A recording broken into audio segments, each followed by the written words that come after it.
Start. अच्छा हमजा भाई, अभी जंग का माहौल बना हुआ है, जैसे आपने अभी हम देख रहे हैं पाकिस्तान के इंडिया की जंग लगी हुई है, और दूसरी तरफ देखा जाए इसराइल फिलिस्तीन की भी। तो जहाँ भी जंग हो रही है, मुसलमान और ख़ास करके अगर जंगें हो रही हैं तो वो मज़लूम और आम शहरियों के ऊपर हमले हो रहे हैं। जैसे अभी पाकिस्तान के अंदर भी ज़्यादातर जितने भी इंडिया ने हमले किए हैं वो एक आम शहरियों के ऊपर और आम मुसलमानों के ऊपर, मज़लूम लोगों के ऊपर। और हमने जो भी हमले का वापस दिफाई वार किया, या उसके बाद जो हमने एक वार किया उनके ऊपर, उसमें कोई भी ऐसा नहीं था जो आम लोगों के ऊपर हमला किया हो। इसकी क्या वजूहत है? आपने अच्छा सवाल किया है। तो एक तो पहली बात यह है कि जंग लगी हुई, पाकिस्तान की जंग तो बंद हो गई, सीज़ फायर हो गया, ये मुबारक हो सबको। बहुत अच्छी बात है कि दो एटमी ताकतें आमने सामने हुई, उससे पहले ही थोड़ी बहुत ही टाखे बजाए और एक दूसरे को बताया कि हम क्या हैं।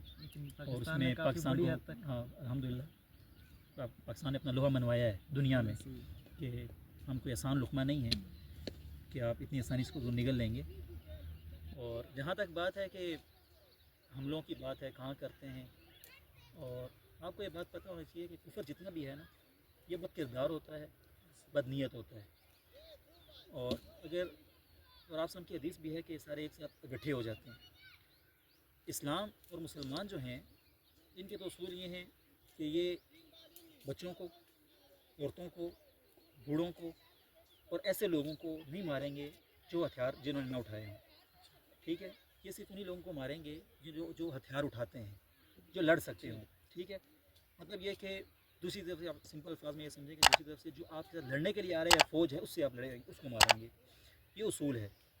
और ये सिर्फ इस्लाम का नहीं, बल्कि बाद में जब अक़वाम मुत्तहिदा बना, उसके बाद जेनेवा मुआहदे हुए, उसके अंदर भी यही बात है कि जब आम लोगों को नहीं मारा जाएगा, आम आबादी के ऊपर हमले नहीं किए जाएंगे। और उसमें एक बड़ी बात जो और दलील है कि पहले जब जंगें होती थी और उसमें लोगों को कैदी बना लिया जाता था, ग़ुलाम बनाया जाता था। अक़वाम मुत्तहिदा में बनने के बाद उसमें भी यही है कि आप किसी को कैदी नहीं बनाएंगे, ग़ुलाम नहीं बनाएंगे। ठीक है, कैदी तो बनते हैं, जंगी कैदी, हाँ, ग़ुलाम नहीं बनाएंगे। और ये कि उनको फिर बाद में रिहा भी किया जाता है। जैसे आपको याद होगा 2019 में जब अभिनंदन आया था पायलट, उस वक्त भी जब पाकिस्तान ने तो उसको रिहा किया था। अभी भी पाकिस्तान ने चाय भी पिलाई थी, और अभी तो स्टिंग की बातें चल रही हैं, इस दफ़ा स्टिंग पिलाएंगे। तो अभी वो जिसका वो लड़की आई है, तो इसको भी पाकिस्तान रिहा करेगा। और ये क्या कहते हैं कि बैनुल अक़वामी रूल हैं, उनके मुताबिक उसको रिहा किया जाएगा। मतलब अगर सीज़ फायर कामयाब हो जाता है तो फिर जो हमने उनको कैदी पकड़े हैं, कुछ फौजी अज़रा भी हमने शुरू में सुना था, और जैसे आज ये पायलट है, इनको छोड़ दिया जाएगा। हाँ, सीज़ फायर के बाद जब भी होगा ये इनको रिहा करना होता है। और अभी आप देखेंगे ये जो पाकिस्तान ने जिस तरीके से जंग लड़ी है ना, कि उनके ऊपर आबादियों को हमले नहीं किए, पहले बर्दाश्त किया, उनको मौका दिया, ना करो, रुको, ठीक है, सारी चीज़ें। तो आप देखेंगे अभी दुनिया बयान देगी कि पाकिस्तान ने जो जिस तरीके से जंग लड़ी है ना, ये अखलाकी जंग थी। उन्होंने अखलाक जो हैं, जंग के अखलाक हैं, जो रूल्स उनको पामाल नहीं किए, और ये भारत को महंगा पड़ेगा। हम तो समझते हैं ना कि भारत के पास इकॉनमी है, सब कुछ है, लेकिन आलमी दुनिया जब मुआहदे करती है ना, वो इन चीज़ों को देखती है कि हम जिससे मुआहदा कर रहे हैं उसका दुनिया में रोल क्या है। तो भारत को जब देखें, अभी जब जंग शुरू हुई तो उसने IMF को भी ये कहा कि ना करें, ठीक है, कि इनको पैसे ना दें, पाकिस्तान को कर्जा ना दें, तो उन्होंने फिर भी दिया है, क्योंकि दुनिया देखती है चीज़ें। तो ये भारत ने जो अभी खिलाफ वर्जियाँ की है ना, ये उसको महंगी पड़ेंगी। और ये की क्यों हैं? जैसे आपने पहले फ़लस्तीन का जिक्र किया ना, ये उसी इसराइल का हमायती है, और ये उसी अमेरिका के हमायती हैं। वो अमेरिका जिसने अफ़गानिस्तान में, इराक़ में और दीगर इस्लामी ममालिक में जब बम्बारियाँ की हैं, किसी को नहीं देखा, उसने कारपेट बम्बारियाँ की हैं, आवाम आई, जो भी आया, और अभी वो दुनिया को उसूल तो समझाते हैं, ठीक है, लेकिन जब अपनी बारी आती है तो उन्हीं उसूलों को पामाल करते हैं। क्यों? क्योंकि वो ये समझते हैं कि हम इस दुनिया के खुदा हैं, ठीक है। लेकिन आज पाकिस्तान ने बताया है कि खुदा सिर्फ एक ही है, ठीक है। तुम्हारी जितनी टेक्नोलॉजी और जो कुछ इस्तेमाल कर लो, ये उससे नहीं, ये जज्बा ईमानी से लड़ी जाती हैं।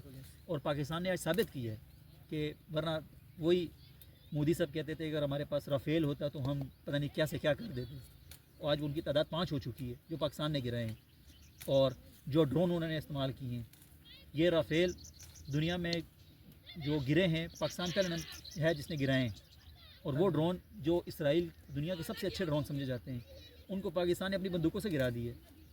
تو یہ تو اللہ کی مدد تھی جس کی بل بوتے پہ ہم نے اتنی بڑی جنگ جیتی ہے اور چند گھنٹوں میں وہ کر دکھایا ہے جو شاید ناممکن. زبان سے ہم کہتے 70 سال گزر کے دنیا کو سمجھ نہیں آ رہی تھی. لیکن پاکستان نے بڑی کامیابی حاصل کی ہے. دعا گو ہیں اللہ رب العزت پاکستان کو باقی طریقوں باقی چیزوں میں بھی, پاکستان کی معیشت میں بھی, اور جو باقی معاملات ہیں ہمارے اندرونی معاملات ہیں جس میں ہمارے سیاسی ہیں, مذہبی ہیں, فرقواریت میں ہیں, دہشت گردی کا معاملہ ہے, BLA ہے, اس طرح کے بہت سے مسائل ابھی پاکستان کو درپیش ہیں. تو اللہ رب العزت ہمیں اس میں بھی کامیاب و کامران کرے اور ایسے ہی پاکستان کو دیگر ممالک کے لیے بھی اور دیگر ممالک جو اسلامی ممالک ہیں ان کو بھی آپس میں اتفاق اور اسی طریقے سے کامیابیاں اور کامیابیاں نصیب فرمائے. یہ ہماری دعا ہے اور انشاءاللہ وقت دور نہیں کہ جب ہم مسلمانوں کو ابھرتا ہوا دیکھیں گے. ابھی دیکھ لیں آپ جیسے کہ افغانستان میں حکومت آ چکی ہے مسلمانوں کی, پھر شام کے اندر یہ سارے معاملات, اگر آپ پچھلے کچھ 8-10 سالوں کا بھی سنیریو کریں تو مسلمان دوبارہ سے ابھرے ہیں پوری دنیا میں. آپ بے شک ہمارے فلسطین کے اندر 40-50-60 ہزار مسلمان یا اس سے بھی زیادہ شہید ہوا ہے, لیکن اگر جس طریقے سے حماس نے مقابلہ کیا ہے اگر آپ اس کو دیکھیں تو حیران ہوتا ہے انسان. ہمیں وہ دور کہ 313 1000 سے لڑ جاتے تھے, ٹھیک ہے, اور 10,000 3,000 10,000 سے لڑ گئے خندق میں, تو وہ 2,000 بندہ کہاں جا کے حنین میں کہاں پہنچ جاتے ہیں. تو یہ وہ ہمیں صحابہ کی یادیں, اگر مسلمان جذبہ ایمانی کے ساتھ میدان میں اترے نا تو وہ پہ ڈرتا کسی سے نہیں ہے. ڈرنے کی بات آپ دیکھیں, رات کو جب کھاریاں میں کرنٹ سے فائرنگ ہو رہی ہے اسی دیوار کے بعد ہماری عوام چائے پی رہی ہے, اور آج جب صبح اٹیک ہو رہے ہیں میزائلوں کے اور ہماری عوام بالکل ساتھ بیٹھی ہوئی ہے, فوجی دور کھڑے یا قریب کھڑے اپنی نگرانی میں ان کے ساتھ سارے معاملات. تو مسلمان نے جب کلمہ پڑھ لیا نا تو اس کے اندر وہ اللہ اس کو ویسے ہی موت کا خوف اس کے دل سے نکل جاتا ہے. ہم نے اپنے فوجیوں کی کہیں کی ویڈیوز دیکھی ہیں جو صبح صبح جنگ شروع ہوئی ہے اور وہ ویڈیو پیغام میں کہہ رہے ہیں چلو شکر ہے کچھ سٹارٹ ہو گیا. ہاں وہ کہہ رہے کچھ سٹارٹ ہو گیا, کہہ رہے اس کو کہو نا وہ ان جرنیلوں کو آؤ سامنے تمہیں بتائیں. وہ پھر اپنی ایک نے وہ پیغام جاری کیا کہ ماں اگر میں پاکستانی پرچم میں آیا تو وعدہ کر مجھ سے کہ تو روئے گی نہیں. تو یہ جذبہ ہے, یہ ہر کسی کو نصیب نہیں ہوتا. اگر آپ وہی انڈیا کے ان فوجیوں کو دیکھیں تو وہ رو رہے ہیں, اور پھر جب ان کی لاشیں پڑی ہیں تو ان کو اٹھانے کے لیے بھی ابھی تک تو ابھی اس پورے سینیریو کا جب بعد میں خلاصہ نکلے گا اور پتہ چلے گا کتنے مرے ہیں, کتنا نقصان ہوا ہے, یہ تو بعد میں پتہ چلے گا. آج امریکہ کیوں بول رہے کہ سیز فائر کر لینا چاہیے, روک لینا چاہیے, جبکہ پچھلے 3 دن سے جب وہ الکفر ملت واحدہ آپ سے میں پہلے فرما دیا تھا, 3 دن جب پاکستان پیٹ رہا تھا اوپر ہو رہا تھا تو وہ کہہ رہا تھا ان کی مرضی ہے جو چاہیں کریں. وہی میں نے کہا نا ان کو بھی پاکستان کی طاقت کا اس سے اندازہ نہیں 3 گھنٹے کے بعد ان کو یاد آ گیا کہ نہیں ہونا چاہیے. ابھی وہ خبر آئی نا کہ 8 گھنٹے کی طویل مذاکرات, اب وہ اتنا فارغ ہو چکا تھا کہ اس نے 8 گھنٹے طویل مذاکرات کروائے. جی بالکل. تو وہ ان کے مفادات ہیں نا ان کے. جو ابھی ہم نے دیکھا کہ عاصم منیر کے سر کی بھی قیمت انڈیا میں لگی ہے, وہ تو اس کو مولوی کہہ رہے ہیں ایسے ہی, لیکن وہ پتہ چل گیا نا کہ ان کے مولوی کہنے سے بات پتہ ہے کہ اس ملک کا دفاع بھی مولوی ہی کرتے ہیں. ایسے ہی ہے بالکل. مولویوں نے انہوں نے اٹیک بھی حافظ سعید پہ کیا ہے, اس کے مرکز پہ کیا ہے لشکر طیبہ کے, انہوں نے مسعود اظہر کے مرکز پہ کیا ہے. انہوں نے صاحب یہ وہ لوگ ہیں جنہوں نے شاید 1 مین آرمی کا کردار ادا کیا ہوا ہے.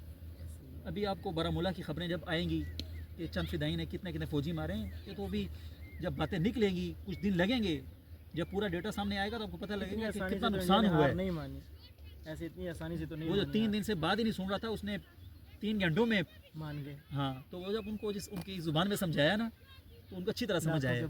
لاتوں کے بت باتوں سے نہیں مانتے. ہاں انشاءاللہ اسی طرح ہوگا, اللہ کرے گا خیر ہوگی. اور ہمیں بھی وہ آج میں جب گھر سے نکلا تو والدہ کہتی کہاں جا رہے ہو, میں نے کہا پائلٹ بنا دے تو میں بھی باہر چلا جاتا تھا, ابھی ادھر ہی جا رہا ہوں گھومنے پھرنے, باہر جا رہا ہوں. چلے ایسے ہی ہے. لیکن اللہ ہمیں بھی شہادت کی موت دے, یہ ہمارا ایمان ہے. اور انشاءاللہ غزوہ ہند میں ہمارا بھی کردار ہوگا, اور بس یہی دعا ہے اللہ میں جنت کی اعلیٰ درجوں تک پہنچائے. شاید وہ کہتے ہیں جس کے ساتھ ہوتا ہے اللہ اسی کے ساتھ اٹھاتا ہے. تو ہم نے تو الحمدللہ اچھے لوگوں کے ساتھ, علماء کے ساتھ ہماری نسبت ہے, تو اللہ ہمیں انہی کے ساتھ اٹھائے, کامیاب و کامران کرے. تو آپ کو امید ہے आपका जो जवाब सवाल था उसका जवाब पूरा मिल चुका होगा। बिल्कुल ऐसे ही बहुत शुक्रिया। अभी कुछ सवालों के जवाब रहते हैं जो इंडिया से लेने वो वो हमें फिर कल तक इंशाल्लाह मिल जाएंगे इंशाल्लाह चलो ठीक, बहुत शुक्रिया।